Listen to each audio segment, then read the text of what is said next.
Thank you so much for the presentation. My name is Díaz-Salamanca. I am PhD student at the University of Oviedo. And today I'm going to present you this work entitled Methodological Advances in Crack Growth Modeling, which has been conducted in collaboration with the Spanish Royal Academy of Engineering and the BAM in Berlin. And the main outline of the presentation is this. First, I will introduce and motivate the work. Then I will continue with the proposed methodology with an example of its application. And finally, I will draw some conclusions. So first of all, we have to take into account that in lymphatic characterization of materials, experimental results are presented in two different ways according with the phenomenon.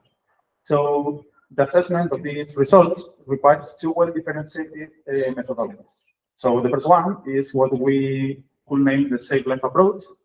In this case, we will have to take into account that we have a phenomena which represent random experimental results. It's important to point out that one test is equal to only one data point. These results are also statistically independent and are referred to a terminal state. The second approach that we could find is the damage tolerance approach. In this case, the phenomena is related to a damage accumulation process identified as an stochastic one. In this case, one test is equal to many data points. Focusing on this second approach, in the damage tolerance approach, one of the most commonly used approaches in the literature is the Nassau equation. Here we can see a schematic representation of this approach, which is able to fit the three regions that we will find in the DA-DM field. But we have identified during this research and previous work of the authors some limitations of this approach. For example, the dimensional inconsistency. This means that depending on the units used for the different parameters, for example, delta P threshold or even the K max, it will influence the final results of these equations.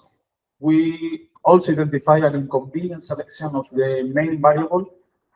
In this case, they propose to use delta K instead of K max, which is our approximation. This is especially important, for example, if we want to take into account the stress rate effect. And also, there is some discussion about the modal parameters definition, depending, for example, the delta K threshold, depending on the approach we select, as we are going to see in the following slide. For example, it's not the same to use the ASTM estimation procedure, which establishes the delta K threshold to this crack growth velocity. In this case, this leads to a value close to 3. And for example, if we use this other standard approach, the result is clearly not the same. No? So, said this, we have the main objectives of this work are the following. First is to propose a unitary methodology that implies like step-by-step successive analytical definitions from the AN cube until the complete probabilistic definition of the DA-DM field, trying to reduce as much as possible the uncertainty in the definition of these previous parameters. Also to provide some insights into the interpretation of the experimental results.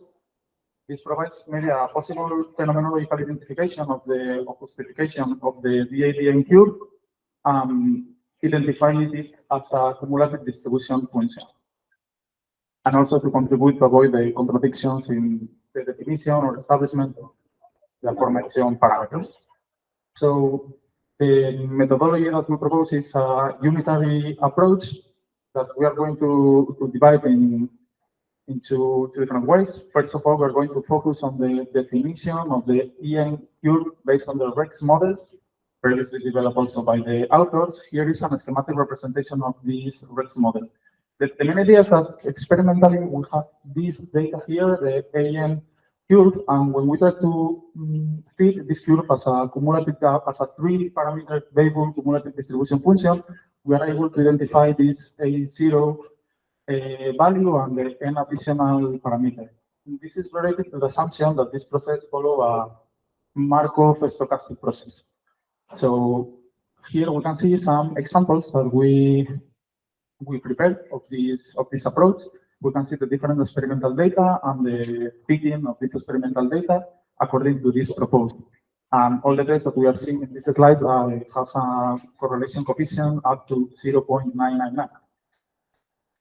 Also, we are going to validate this approach based on the direct fitting of the crack growth rate curve according to a Gumbel cumulative distribution function. No? So the main idea is that we have this information, the DADN, the Tmax, and applying the normalization, we are able to associate that curve to a Gumbel cumulative distribution function.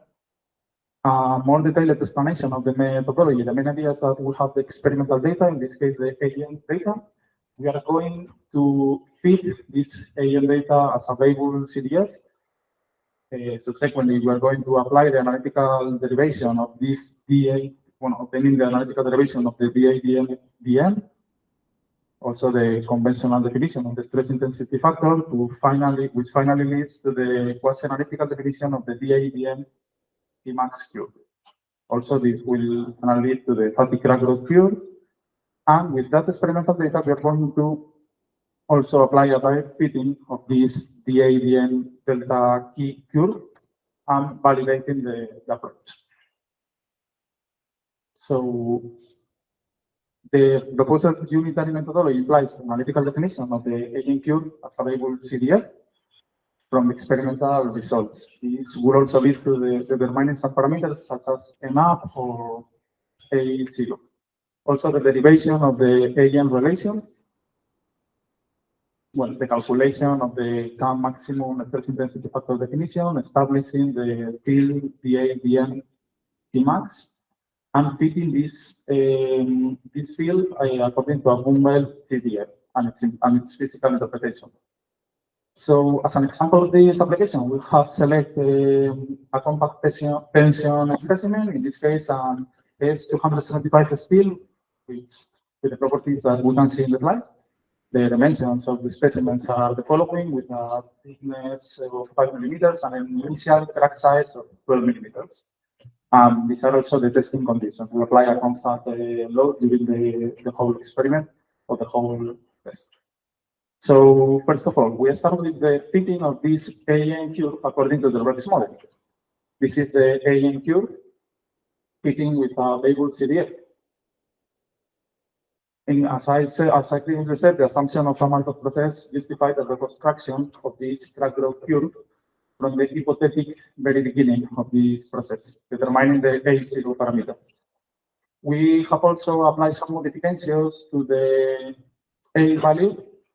In this way, we define A star, which allows contradiction in the upper zone of the crack growth process to be avoided. This is because when we fit the AN curve with a variable CDF, the tendency of the curve is like the A value is bigger than W, which is maybe not physically correct or conceptually correct. So this is the result of this A star, and then we apply the final correction. So A, in this case, the field AN is limited to the A-up value. This A-up value, which are initially fixed, is associated with the critical value of A according to the fracture toughness of the material. So the second approach is the second step is when we obtain the analytical solution for the DADN curve from the previous AN curve. So we can see here in the slide the analytical the representation of this analytical solution. It's important to put out that the filtering of the experimental results has influenced the fitting process. And it's also clear that the determination, the value A influence also the final adjustment of this curve. Here is also the analytical definition of this DADN curve. So subsequently, we determine the stress intensity factor according to the geometry selected. In this case, we select CAM as CAM maximum instead of delta T as a more suitable generalized reference variable. So in this case, for a compact decimal specimen, this is the definition of the stress intensity factor that we have selected. And now we assessed as a final part of this methodology the DA/DN versus Kmax Q. So this is the adjustment for this analytical assessment. So it's the quasi-analytical relation between DA/DN and K maximum. And also we are going to show you the comparison between this approach and the previous developed approach, which is the direct fitting of this DA/DN versus Kmax curve as a Gumbel CDF, which we are going to see in this slide. No? So we can see a good correspondence between the predicted DA/DN curve for both approaches, a good agreement between the estimated Kmax threshold. This is important because this parameter, we do not fix this parameter in an initial estimation. So I think it's an important part of this approach. Finally, this one of these methodologies paid for the complete probabilistic definition of the DA/DN Kmax curve for the design of components and the fatigue loading. So finally, some conclusions that we have prepared is this unitary phenomenological approach. We prepared a phenomenological approach to the analytical description of this DA/DN curve. It started with the evaluation of the experimental AN data until the complete definition of the DA/DN field. Also, this model provides or fits this DA/DN curve as a Gumbel CDF as a unical solution. This analytical definition of the functions is the proposed procedure allows the trend of the variable relations beyond the scope of the experimental data. This is important because maybe a more reliable estimation of this Kmax and the Kmax threshold, and also in the region 1 and 3 of this DA/DN curve is achieved with this procedure. Also, the proposed methodology represents a starting basis for a complete probabilistic characterization of the fatigue crack growth phenomena. So right now, or maybe the further developments of this proposal is to include the stress ratio effect and maybe the application of some Bayesian techniques to determine the variation of the different of the model parameters. And we also recognize that some discussion in the upper asymptotic zone will further study in this upper asymptotic zone of the DA/DN curve. And that's all. Thank you so much for your kind attention.